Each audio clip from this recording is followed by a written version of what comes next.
in this world and you have some value to add. But we understand that when life starts lifing, it starts to chip away at your self worth. It starts to chip away at what you believe you can contribute in this world.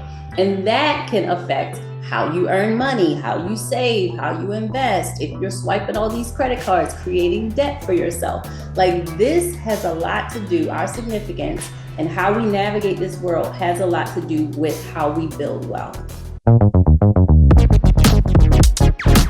Welcome back to another exciting episode of the About That Water podcast, where we help the sandwich generation build strong financial habits so that you can talk about money, spend money, and even enjoy your money with confidence. And today, I have the awesome opportunity to bring on Dr. Constance Craig Mason, an award-winning financial planner and a visionary behind the Money Talks movement. With over 16 years of experience, she's transformed lives by addressing financial trauma, fostering holistic wealth creation, and empowering undeserved communities to reclaim their financial futures. So how are you doing today? I'm doing well. How about yourself, Anthony? Today, it's a new year, same me. Yeah. We still Not saying me. Okay. That's it. That's Yeah, new. well, I'm trying to change things this year to kind of cut back on a lot of things. So that's what I'm trying to say. Like, it's the same me, but I'm gonna cut little things out the way. I So, love that perspective. yeah, how about you for this year? I think it's a little bit of new me. I think I am shifting some things around, mostly within my own well being. And that's why I feel like I'm so passionate about other people's well being, but also scaling my business and building teams. So I feel like the inner me is shifting a little bit, but for the better. Nice. Yeah, because one of the things that you have as your mantra, which I really love, is called wealth isn't what you hold, it's what you heal. It's a very Yes. powerful thing. So can you actually explain what does that mean? Absolutely. Wealth is not just what you hold, it's what you heal. Because oftentimes, working in this space, and you know this to be true, people are always excited about the numbers. You know, how much savings, how much are they investing, what's the new stock tip? Everything is about quantifying numbers. But I believe that there are some financial traumas that might be tied to how we arrive to those numbers, right? What we have experienced in our lifetime, what we have watched our parents and grandparents and guardians experience about money. And that kind of transcends over to us. And so I believe that, once we begin to heal some of those spaces, our assets will continue to grow. Actually, they might even accelerate, right? Because we're not triggered emotionally eating, emotionally spending, or overextending ourselves. So it just goes so far beyond the numbers that I just believe once we get to the inner selves, we'll be able to magnify, not just for ourselves, but for our generations to come. And speaking of generations, because you have children that I you do. also taking care of, and obviously a loving husband, and so what does it mean to have options with your family? Because the options is one of the things that came up a lot in your lifetime. So can you share a little bit about that? I'm so glad you touched on that word. I believe that wealth is also options because even when I grew up in the inner city of Baltimore in poverty, we didn't have any options. Every basic thing that we would get to do from going to school to going to high school to getting our first cars, things like that, it wasn't modeled before us. And so it was either this or this. This is it. And when I started learning more about money in my young adult life, it really transcended itself to be like, hey, if you learn more about money, you could create options. So you could have a myriad of choices of cars or homes or schools that you send your kids to. So it's not just about the tangible things, it's also about what you choose to spend your time on, who you choose to spend your time with. And That part. oftentimes people will say, right, like even if you have a hectic work schedule and or home life, by the time you get home, you're kind of tired, right? You don't want to go out and go do some leisurely things, which could actually bring you joy towards your well-being, but you don't feel like it. And so I believe that options are the thing we should be chasing, not money, but we should be chasing options because that's where the peace comes from. Man, I'm so glad you brought that up because I also grew up in Baltimore, in a impoverished neighborhood. So your story is definitely a reflection of what it's like in the impoverished. Because obviously, not everybody in Baltimore grew up that way, but it's just for a lot of us who have experienced that. Live up in that scarcity mindset because that's all we knew. We watch our parents struggle. You know, so And it was normal. It was normal, and it shouldn't necessarily be normal, right? right. So, because you grew up in that, I know, it's almost feel like we both can resonate on that term. We know how to stretch a penny, you know? Yes. Yes. Yeah. So Stretch. how did, go ahead. I was saying stretch it, stretch the pennies. Yeah. Because one of the things that we try to do, obviously, in the financial realm, and one of the things that you're currently doing, which is breaking those cycles of financial trauma, it seems to be such a bold goal that you have going on. Can you talk about how did you change or broke through some of those traumas?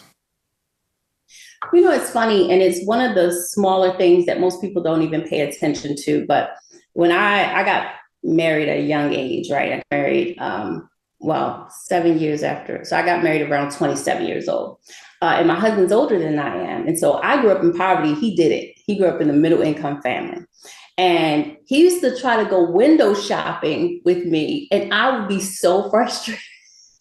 I would be so frustrated. Like, why are we going and looking at things that I can't afford to buy? And it was like torture to me. But that just gave me a glimpse later on, looking back at those experiences. He was trying to, have some quality time, trying to dream and envision ourselves in a different place. And I'm just like, I don't have money for this type of car or home or, neighborhood and all this kind of stuff. And it let me know that I had a poverty mentality. And a lot of that was rooted in childhood trauma, right? Financial traumas.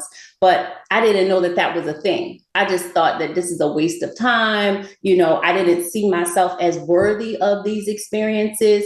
And now, since I'm healing those things, I'm able to easily identify when it's just something that I'm triggered by and I can push past it, or if it's something that I'm still hung up on, and I need to work through it. So it often comes up when I'm talking with clients because, of course, they think I'm just going to jump right into the numbers and the Hmm. financial statements. And I'm asking them about their life. I'm asking them about what they want to do versus what they have to do. And that's a difference of mindset. It's a different way to care about your clients. And I find that I attract people who not necessarily are traumatized, but I do attract people who want more and just don't know how to get it. Yeah. So how does that work with your children now? Because though he did that with you, do you do that now with your children? I do. And I have one daughter. She's kind of like the middle child. And she has really grasped on to the whole, I got to get a handle on my finances earlier rather than later. She's watched me grow my business in terms of being a Black woman in business at a young age. And she kind of went along on that journey with me. So she's been able to see the dry moments in business. And she's been able to see me have some really successful months. And it has added to who she believes she can be and what she believes she can do with her money. Now, my boy is the youngest one. He's really starting to get into it now. He's about 24 and he's very regimented like his dad. So any type of systems, processes, and things he can put his hands on tangibly, he's with it. And then we have some older boys who, they're still trying to figure it out. I don't think they necessarily believe the things that we've been telling them. I think they're like, I'm gonna find out for myself. And I'm like, okay. But that's just Right. the point. Like, it's almost like your own village doesn't always necessarily believe the things that you're trying to say, but strangers are like, hey, give me the information and I'm ready for it. So it's just interesting how, your kids and even family and friends, they're not chomping at the bit to really take your advice per se. Yeah. Because one of the things that I noticed in your story, you are not giving up on the people that are around you. You seem like to always reach back. And what is the significance of January 1st of 2009 to you? Well, actually, it was around that time and a few months past that, I had some significant medical issues that had come out of nowhere. It seemed to come around the time that I turned 40. And I was super excited about turning 40 because a lot of people had said, oh, your life's going to change. You're not going to be playing these games anymore. Like, you're going to be grown up. And I was like, I'm here for it. And so I had a young grandson on the way. My business was fine. And all of a sudden, I started having chest pains out of nowhere. And I was just like, okay, this could be anxiety, it could be GERD, as they say, it could be anything. And so it kept happening for me.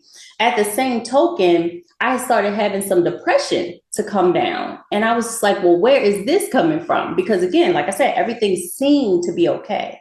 But I feel like once I started trying to attack the mental health component and say, let me dig deeper to see what this is, it literally feels like a cycle of mental health affecting your physical health, affecting your mental health, affecting your physical health. And that's what was happening. I was cycling in these spaces and I was being vocal about it. I was sharing like, hey, I'm doing well in business. I don't know where this came from, but it was one of those times where you have to really sit back and assess, like, are you overextending yourself? Are you a people pleaser? A lot of these things come from childhood trauma. So you're living your life in a way that you feel like, okay, this is just how I am. But in actuality, you're just acting out your own ways of coping with things. And those things might not be a good way to cope, but it's all you know. And so at that point, I had several hundred thousands of dollars of racked up of medical tests and appointments and specialists. And they were running me through all these things to try and figure out what was going on. And they figured out some of it. But I believe the root of it was me trying to get to my most positive mental health state, because a lot of things had to be burned off. A lot of systems and processes had to be implemented in my business. I had to allow my kids to start taking on some more independence for themselves. Like, there was a lot of things that I had to do for me that was in actuality affecting my pocketbook. Because when you sit down and you're depressed or you're not fully functioning at your best, how can you go and get that next client? How can you save and invest and pay down debts and all the things that you talked about doing? It's like you have to deal with self first in order to move forward. So that was like really the start of when I started looking at the cycles that I was going through. Okay, man, that is really good, because some of the people who are actually thinking about getting into this business of, well, say if they even have a business of their own and they're doing more of the customer service aspect, and you talk beyond the dollars, more so your self worth and self care. What are the strategies that you would give somebody who is starting out to kind of keep their emotions in check by separating themselves from their business? It's kind of hard to separate yourself from your business in the beginning, right? Because usually when you are launching a business, whether it's service-based or product-based, it's usually based on something you really care about. And oftentimes it's tied to some type of hardship or some type of experience we've had in life. We don't want anyone else to go through that particular thing. And so you develop this service or this product to solve that particular problem, because you know firsthand how this thing plays out if you don't get those resources or that help. And so it's kind of hard to differentiate the two in the beginning. But I would say self-awareness is one of the main things that have helped me on my journey to healing. And it is really, and I hate to say it this way, looking in the mirror, right? Not just looking at the outward aesthetics of what's going on, but like really knowing if there are cycles such as you'll be doing fine and then all of a sudden you're not, and you can't really pick what is really happening. And so I tell people, I said, sometimes you might have to, listen to friends and family around you. Sometimes they will be telling you, hey, you're a little snippy. I noticed that you seem a little frustrated. Is it me? And we don't want to look at this as someone judging us, because oftentimes there's some truth in what these people are saying. And if they really care about you, they're trying to get you to a place where you can deal with that thing and move on, right? And so that helps with your relationships with the people you care about. You're probably even able to serve better since you want to start this great business. You're probably even able to serve better if you're able to take a look at yourself and say, okay, maybe I procrastinate. But there's a reason why you're procrastinating. Is there some fear tied to it? Is there some imposter syndrome tied to it? Are you afraid of failing? Are you afraid of success because you don't have a team to sustain that, right? So the procrastination that you might be experiencing is not necessarily related to laziness. It's usually related to something else in you. So these are the things that I would say if you're starting a business to really start digging into who you are, because even if you get people who really want your product or service, you don't want to let those people down by being all over the place and not being able to keep up with the customer service level that you had envisioned for your business. So being able to really be honest with yourself about where am I really in my life? And if I can make tweaks, if I can get the support from the people around me, like are there mentors that I look up to that have been there, done that, got the t-shirt, and they can kind of pour into me and give me those what to do's and what not to do's. And that could kind of save you some heartache and some money and time. Oh man, I'm glad you brought up mentorship, is because one of the things that I love about your story is that you had a mentor starting out in your business. You were just super excited, bright-eyed, bushy-tailed, like, yes, I gotta make this work. Can you take us back to that moment when you decided to take that leap into starting this whole journey? It's true. I was actually just about to turn 30 at the time. And this was a young lady who was my kid's godmother. She's still in financial services to this day. And we were actually living together because, you know, sometimes you got to pull it together and help each other out. And she had found this financial services company and she'd been watching me, you know, Google stuff and improve my own life. And she's like, you love this stuff. You know, this stuff like the back of your hand. She was like, you know, you could make money from helping people with their finances. And I was like, I never thought about that, right? And at the time, I had a lot going on, but I was married when she finally approached me nearly 7 years later because she stayed on me about doing this business. And it just wasn't the right time, you know? And once I got married, she came right on back and she was like, listen, now you're married now, you got support at the house. You can't keep telling me you can't come and check this out. And so sure enough, I go and check it out. And at this point, I'm like, I have a full-time job. I was working in healthcare at the time. And I said, if I'm going to be away evenings, weekends, things like that, I need to know exactly what I'm doing.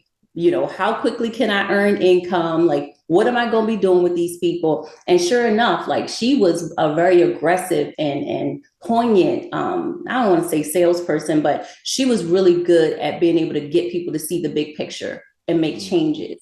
And so we would go out, you know, every evening, doggone near, and on the weekends, and we would sit across the table from families, people just like ourselves. And we would teach them about how money was working. And a lot of times, unfortunately, these people didn't have life insurance, which is one of the basic financial fundamentals that you could put in place. And so as I was learning, I was also able to help these people. So it was like I was a newbie, but I was making good money and I was feeling passionate and empowered by doing that at the same time because these people look just like me. A lot of them were in my age group and I felt like we could learn and grow together. But she was somebody who I never saw myself as a business owner. She implemented, hey, this is not just something that you're doing. Like you actually have a business here. So you want to treat it like a business. You want to have your write-offs. You want to be able to, you know, help people and grow a team so that you don't burn out. And these were the things that she taught me early on. And I was just so super grateful. So that I'll always credit her for being kind of like one of my first mentors in the financial services space. And then I try to be that for the young ladies that are coming up behind me in the financial space. You know, there's things that, you know, we should be doing, things that we should not go down that route. And I find that people are looking for that mentorship, even if that's not what they're calling it. They're really just looking for someone to see them in the stage that they're in and help them get to the next level. Yeah. And how would somebody saying that, hey, they see what you're doing all these amazing things, what would be the proper way to approach you, to ask you to be a mentor for them? Oh, let's say I'm Ask all it over for a social friend, just saying. all over social media. So a quick DM. I will hop on a one-on-one call. I love collaborating with my peers in finance. We've done quite a few events together, book projects, you name it. So just send me a quick DM or email me and just let me know where you're at and what you're interested in doing. And if I have the time to definitely pour in, I certainly will. Yeah, and when you're talking about those collaboration spaces, I know that you used to do the in-person events at the library, and I was like, why don't most people use the library anymore? Like they so Yeah. convenient. It's so Very convenient. convenient, very affordable, right? And you have everything right there. AV equipment, plenty of tables and chairs. Like a lot of the commercial spaces that we go to host our events, conferences, or what have you, it's like you have to pay a lot of money just to be in the space. And then you have to pay to have the chairs and tables and bring the screens in. And it's just like by the time they a la carte you, you could have had it done and over with at the public library. And again, when you're starting out, you don't have a lot of money to pour into your business or to pour into an event like this, but you do need leads to be able to offer your services. And so if you're able to host it in a professional space during business hours where people know these places, most people know where their library is, you can go in there, show your expertise, show that you care, and find a way to get those leads back to you, whether it's a registration list, an evaluation form, however you need to get those leads so you can continue to build a relationship with these people that took the time to show up. Because that's part of the problem. I feel like we all want to do the best for our potential clients, but people have to be able to show up. One, not just for us. They ain't showing up for me. Like they're showing up for themselves, whether it's a free ticket or a ticket that they have paid money for. That's part of the action steps is showing up. And then once you show up, what are you learning? What can you take away from that experience? Sometimes you have to pay money for the next level, but sometimes you don't. And you just start having these conversations that are going to impact your life down the line. Yeah, and because I was actually thinking about doing an in-person event, and I was debating on should I go to a restaurant, just say like, "Hey, everybody, just show up here. I'll work hand in hand with the restaurant owner or something like that," or Mm-hmm. like, and obviously like charge people like $30 or something like that just to kind of cover the plates and so forth Right. and the venue. Or do you do at the library? Don't charge everybody. Just kind of the whole thing about it is because at the end of the day, we do need to put food on our tables too as business Right. owners. So do you look at it just like, hey, you do the library for the free one, like quarterly, just to kind of say like, hey, I'm here, I'm available. This is only a quarterly thing. As I'm thinking about like different business strategies to kind of help promote your business in real life versus doing like a podcast tour like you and I are doing now. So what was your thoughts on trying to get started? If somebody's looking to get started. I think quarterly is a good way to go because, again, if marketed appropriately, right? We were doing a lot of word of mouth and like Facebook at the time. This was like early 2018, 2019. And, we didn't want to pay a lot of money to host the event. And I brought a lot of my financial peers to speak on panels with me during those events. And so I wanted them to have an opportunity to get in front of the room so that they could share their expertise. But then I also wanted the attendees to be in a safe space where they could have these uncomfortable conversations. They didn't even have to identify themselves as to what was their burning question, like, raise your hand and say, oh, this is what I want to know. Like they would fill out index cards upon arrival and they would write down their anonymous question. And so the cards would be color coordinated based on topic. And so now my panelists know exactly what their color code is. So when they see that card, they know it's a question for them. And then the attendees get to learn exactly what they came there for, right? They don't have to identify themselves and say, hey, I'm filing bankruptcy and I have this question. Like that question that they had, a few other people probably had in that space and was ashamed or, a bit fearful to ask it. And so when I say safe space, I'm saying, come learn and grow. Don't just get some brochures or take a couple of notes that you don't know who said what, right? You'll Right, be able right. to have a face with a name so that when this is over, you can go to that person that was on the panel because you vetted them, you got a vibe from them, they answered your specific question, and now you can follow up. So I believe quarterly gives you enough leads to where you can work it and not overwhelm yourself. But then it also allows you to say, I'm not, every weekend I'm tied up doing something for business and not doing anything for self or family. Man, okay. So you get me excited about to do an in-person event because I was like, oh man, that sounds pretty cool. I don't know where to start. But we obviously can talk offline because I don't want to run the whole show about me asking my questions. By all means, it's all right. Thank you. Now, one of the things that has been coming up, at least in with my clients that I'm working with, is dealing with having the parents as they're getting older. And you Yes. mentioned earlier about life insurance, how everybody should have it. Right. When is it a good time to actually have that conversation with your parents about life insurance? About our parents getting it, or if they have it, like If they have inquiring it about or getting it, because a lot of people don't like to talk about death. We all know it's going to it. happen. It's just a matter of when. But what do we do as the people that outlive them? What do we do? And how do we actually start having that conversation with them?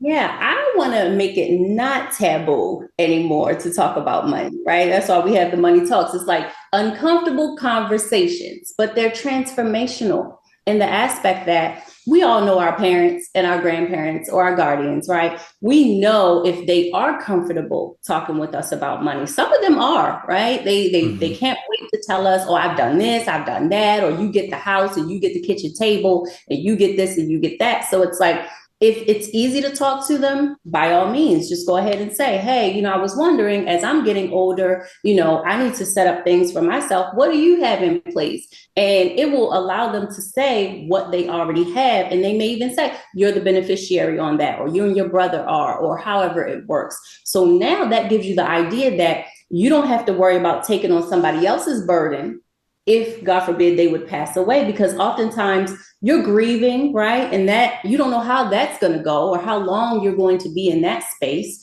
But then to have to abruptly stop what you're doing and take your savings to pay for a parent, grandparent, something like that. And of course, heartstrings, you're going to do it.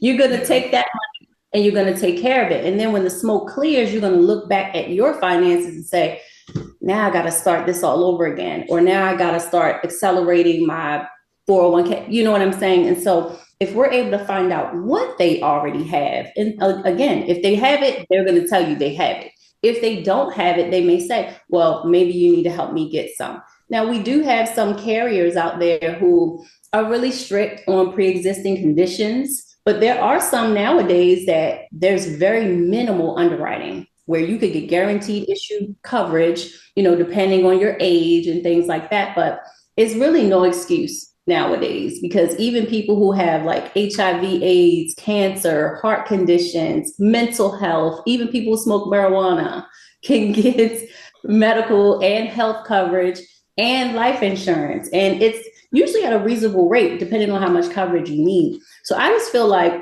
we shouldn't be afraid to ask people who it's going to impact about those things. That's what they call insurable interest. So if you have insurable interest in a person, it's usually somebody where if they would pass away, there would be a financial burden to you.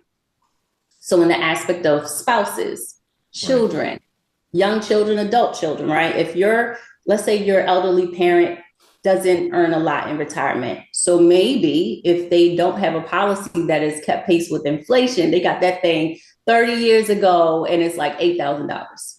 What is that going to do for the cost of final expense today? So somebody's still going to have to come out of their pocket to support the coverage that they did keep in place. And if you don't have that kind of money laying around, well, maybe you can get a small final expense just to support what they already have in place, right? So you're not caught trying to do this in the midst of everything else you're doing. You talk a lot about the sandwich generation. I'm definitely Hmm. in that sandwich generation where I have kids and grandkids, but I also have my mom who's in her 60s.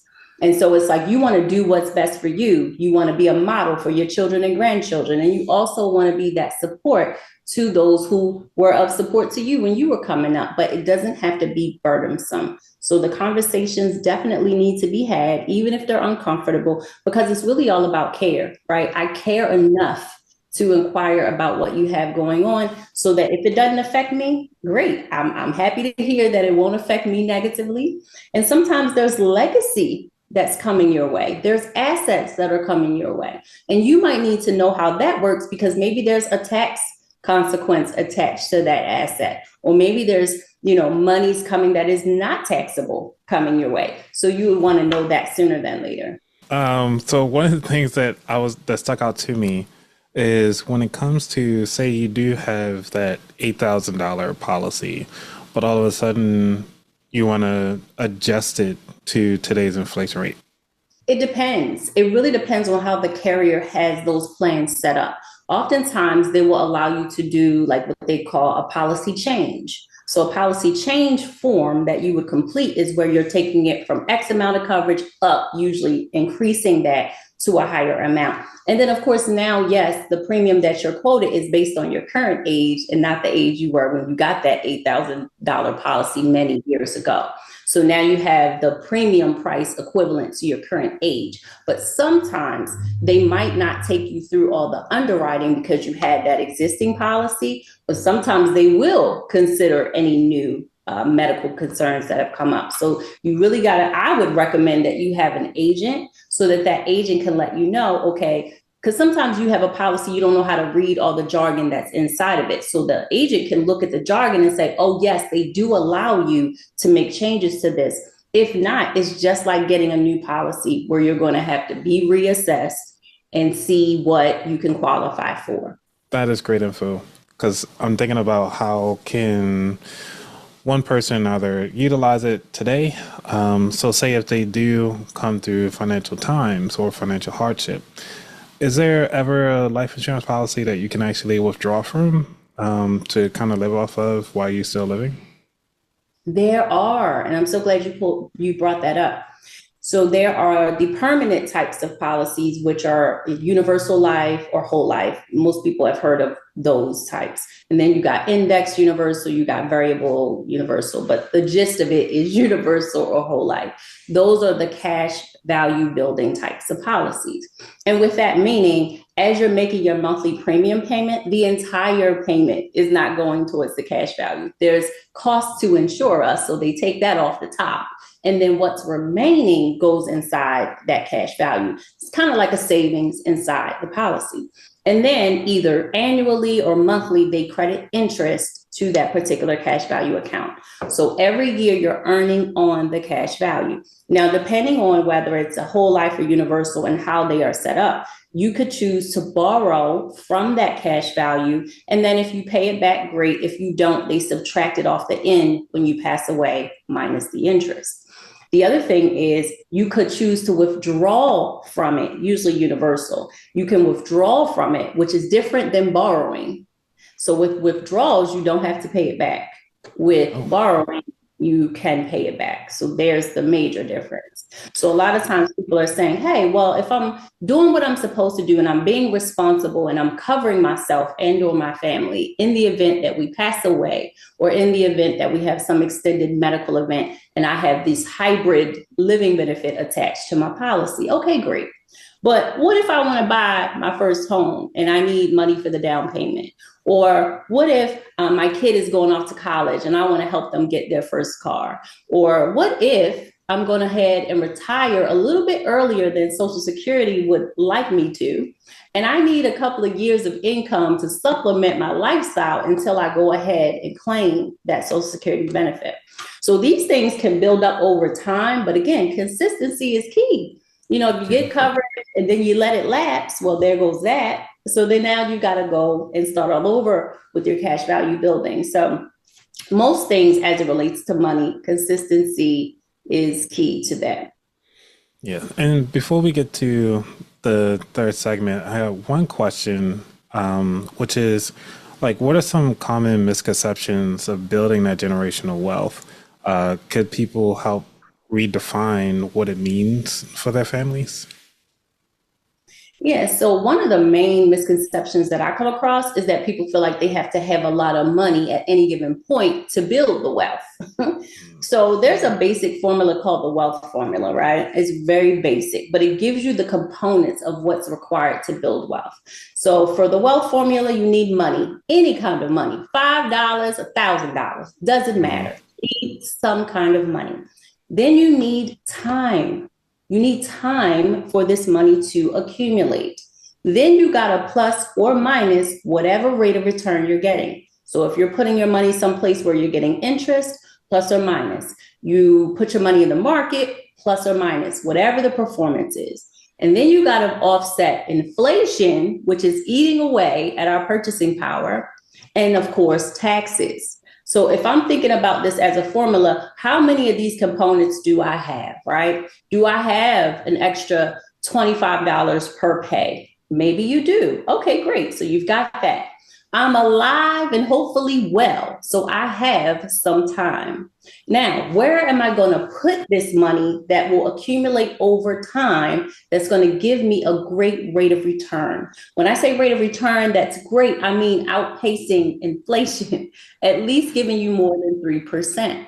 So that could be high yield savings accounts if you're not ready to invest right now, but just something where you're earning a rate of return. Now, when you gain this money, you're going to have some taxes at some point, right? Whether it's income taxes, you might have capital gains taxes, depending on where you put it. You might have estate inheritance taxes, depending on if you leave it to someone else. So the point is, you've got to be consistently over time putting some amount of money somewhere where you're earning at least 3 or more percent to outpace inflation. And then eventually you're going to have some taxes to pay on that. But I tell people I'd rather pay taxes on money that I have grown than to pay taxes on money that I have just earned and didn't really see the benefit of. Does that make sense? It makes total sense to me. Paycheck to paycheck is not where it's at anymore. Like, you got to take something from that pay and start stocking it away. Now, we know the younger we are and the more consistent we are, then we'll have something called the rule of 72 that's helping us along, right? So the rule of 72 means that whatever your rate of return, you just divide that number by 72. So for example, over the last 100 years, the S&P 500 has earned about 10% on your money. So if you take 10, divide that by 72, that lets you know it would take 7.2 years for your money to double. So in 7.2 years, and I'm 45 now, how many doubling periods have I had in my own working life where every 7 years, the money that I put somewhere could have doubled at least 3 or 4 times by now?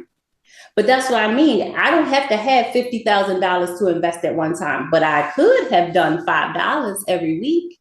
I could have done $50 twice a month, because the rule of 72 means you're going to have that compounding of principal and interest, and knowing that I also need to have time on my side. So the people who say, I can't save, or I don't understand this investing stuff. Time is wasting away.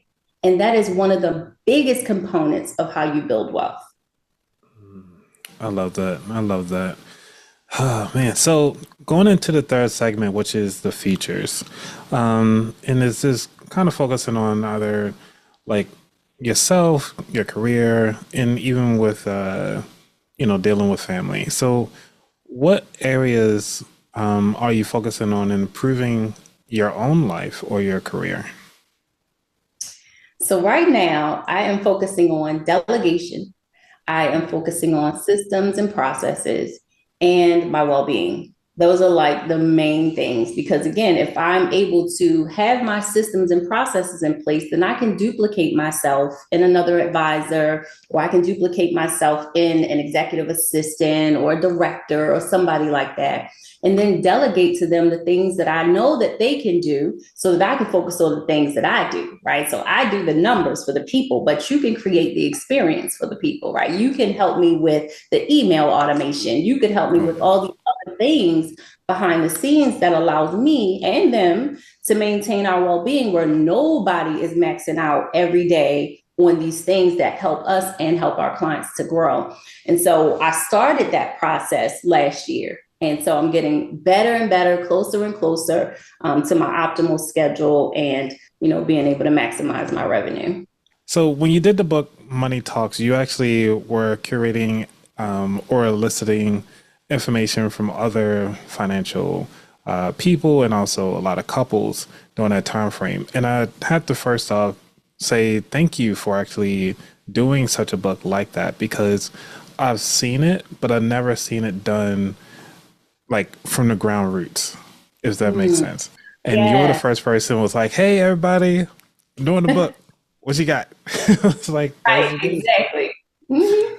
And you continue to still do that in everything that you do. And I really wish the best for you and nothing but the best. And so, as a best-selling author and speaker, like, what are your top insights to that you hope to take away from, like, that you hope that the audience really take away from all of the work that you put in so far? Wow, that's an awesome question, Anthony. What I want people to take away from, like you said, the trilogy, all three of those Money Talks books, is that they are significant in this world, right? Whether you're married, not married, whether you're a financial expert or you're just somebody in college trying to wing it and figure it out, you are significant in this world and you have some value to add. But we understand that when life starts lifing, it starts to chip away at your self-worth. It starts to chip away at what you believe you can contribute in this world. And that can affect how you earn money, how you save, how you invest. If you're swiping all these credit cards, creating debt for yourself, like this has a lot to do, our significance and how we navigate this world has a lot to do with how we build wealth. And so, whether you're on this side of it, where you're a financial expert going through things as well, because these financial coaches, advisors, insurance agents, they are all human and they go through things as well. Even though they have the knowledge, even though they have the experience, they still go through bankruptcies, they still go through divorces, they still have traumas that come up in their life that does not take away from their passion for what they do, but it is something that chips away at their self-worth. And so when you're thinking about platforms that we've been able to create for other experts to share their stories authentically in a safe space, that's what I feel like I contribute to this world. I feel like I'm going to forever create safe spaces for people to share their stories, whether in my office or in a book project or at some event space where you can feel like, hey, this person hears me. This person sees me. And if I'm not happy with where I am in my life, there's somebody who could help me take my hand and help me along on this journey. And I don't have to be ashamed of it. So I feel like that's what I want people to take away from any of the projects that they may see me doing, in person, virtual, in any spaces, that I see you, I hear you. And if you want to make changes, somebody's going to come up alongside you and help you do that. Man, I thank you for being in this world, and I'm glad to be alive while you're alive because you're doing so many great things, and it's an honor to be in your space. I appreciate that. And likewise. Oh, thanks. Is there anything that you want to leave the audience before we dive into the final four questions? The one thing, if I could just state one thing, it would be to assess. Now, I know that people are in their feelings sometimes as it relates to money. We're in a new year now, and this is the best time to assess what was going on in your finances last year where you felt like it wasn't showing you the best possible way to not just survive, but to thrive. And so when you're able to look back over what your income looked like, when you're able to look back over what your expenses were for last year, are those things the same for this year? Or are you able to do anything to shift that? Meaning, if you have a heavy debt load, what can you do to get that debt load down? If you find that you can't really get the debt load down with the income that you have coming in, are there ways for you to get extra income? Whether that's part-time, online, remote work, you launch something, you sell something that you have at the house that you really don't need and you're just holding on to it, like someone will buy it, right? And there you could knock that credit card balance down. So the point I'm making with the assessment is really take a look at it and see where you were and see what it is that you would be able and willing to do for this year that will position you for joy, that will position you for gratitude, that will position you to be that go-to person come the following year when they're saying, how did you do that? Like, how did you legit get out of this debt? How did you save that first $1,000 when you were saying, hey, I just can't save? So I want assess to be the word that they take away from this conversation. So, man, all right, you like a wealth of information. I love it. So, you ready for the final four questions? I am.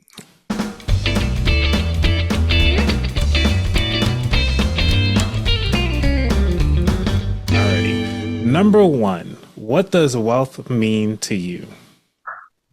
Well, this is an easy one. We touched on it. I believe wealth is creating options, however that looks for you. You know, if you want to make sure that your kids have a better way than you did when you grew up, then what do you have to implement so that they do, right? If you want to make sure that there's a name for the family that you have helped to create, right? What types of impact are you going out here and doing so that that name can mean something in the community? So I feel like creating options is very individualized, and that's what I love about it, because what I would create for me is very different than what you would create for you, but it's so significant to you, and that's what I love about it. Nice. Number two, what was your worst money mistake? That's another good one. Not getting started on my savings early enough. Mm. I feel like because now we know time is a big component of how we build wealth. It's like if you keep living in this paycheck to paycheck cycle, or there's always something traumatic happening in your life year over year, you're not able to start putting that money away. Or if you do, then you end up having to go back and grab it for that emergency or that unforeseen thing. And then that makes you feel like you're incapable of getting it done. And so I feel like in my 40s, I'm just really getting to the idea of like, yes, I can do this. And yes, I can be consistent and see results, because I feel like the impact that I'm trying to make is way bigger than me. And so it takes way more money than just enough to sustain me. So I wish that I was able to, you know, save a little something, even if it was $5, $10, a lot sooner than I had started. Number three, what is your favorite financial or non-financial book? My favorite non-financial book is the Bible.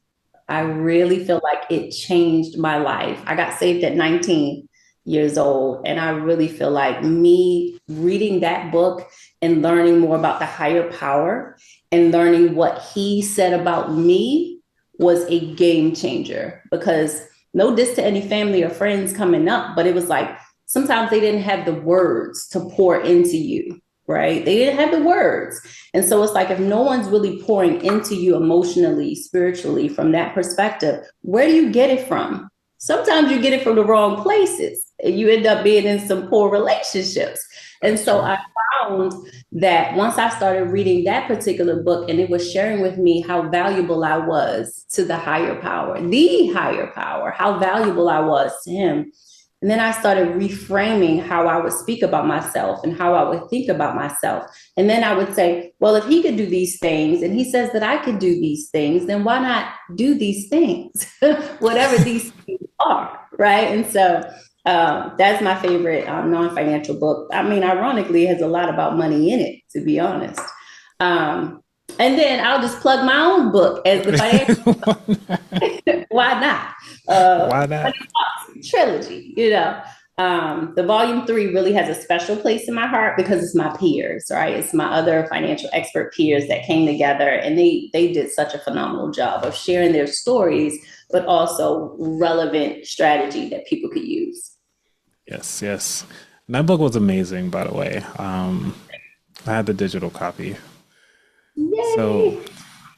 So, number 4, Okay. which is what is your favorite dish to make? Oh my goodness. It sounds so simple, but it is salmon and fresh greens. I love to make some fresh greens. First of all, it's healthy for me. But it's something about when you can make it and it's not in the can. It's something about you know, I had Not plenty the- of canned goods back in my day. But to be able to put your own seasonings and let it marinate and do all the little healthy meat options you could choose. And yeah, I love that. So, how do you season your salmon? I have to ask that. It depends on really what I'm going for. Sometimes we'll do a lemon pepper, sometimes we'll do a Cajun. It's a myriad of different ways. And that's the good part because you could never get bored because change up the seasoning and it changes the whole dish. That is so true. You know, for the people who don't like to branch out to different seasonings besides salt and pepper. I mean, Yes. try something different. Some dill, maybe. You'll be surprised. You'll be feeling like, ooh, I didn't even know that I could do this. Right. Yeah. So, Constance, this is the very last question of the show, which is where could people find out more about you? Online, I would say on all your favorite social media platforms as my name at C. Craig Mason. C. Craig Mason. All right. Love it. Love it. Love it. So, thank you so much, Constance, for taking your time and also your insights. I have to say, enough people that you all have done amazing work from the prior years to make it to this year. And even if you feel like you're failing, it's okay. You can always reset, assess from last year, and actually continue on pushing forward. You have what it takes. Dr. Constance told you where she came from the bottom to the top. Now she here. You know what I'm saying? We're going to take it to the next level. Let's go, right? Let's go. So I wish you all the best. Everybody, y'all be safe. We out. Peace.